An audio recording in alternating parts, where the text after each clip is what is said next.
जब 22 छात्र जो उधर मरे हैं, दुख इस चीज का है कि किसी के परिवार का जो बच्चा उधर मरा हुआ है, किसी गरीब परिवार का बच्चा जब एक बाप कमाता है और वो अपने पैसे कमाकर अपने बच्चे को दिल्ली छोड़ता है कोचिंग के लिए, और कल को ऐसे पेपर लीक हो जाएं और उस बाप पे क्या बीती होगी, मुझे उस बात का दुख है।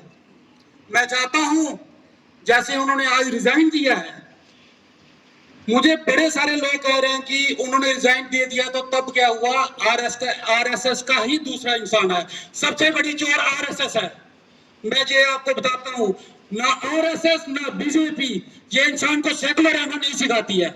इस बात का मैं दावे से बात कहता हूं और मैं ओपनली कहूंगा, चाहे मैं अकेला क्यों ना रहूं।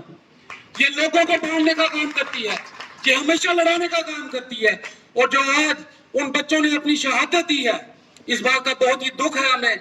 और इस बात के लिए मैं चाहूंगा आप सभी से 1 मिनट का मौन जरूर रखें, और ये हमारे लिए बहुत बड़ी उपलब्धि है कि आज उस धर्मेंद्र प्रधान ने इस्तीफा दिया है।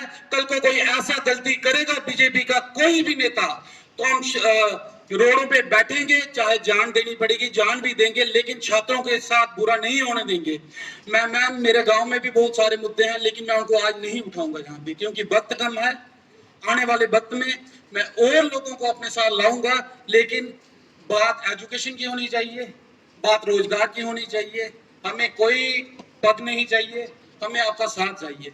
जिस दिन आप हमारे साथ रहोगे, हम आपके साथ रहेंगे, और देखिए देश को बदलना है, ना कि चोरों को सिर पे बिठाना है। शुक्रिया, जय हिंद, जय भारत। मैं सिर्फ 1 मिनट चाहूंगा, 1 मिनट का मौन उन गरीब बच्चों के लिए। चलो ठीक है, लास्ट में करेंगे, ठीक है।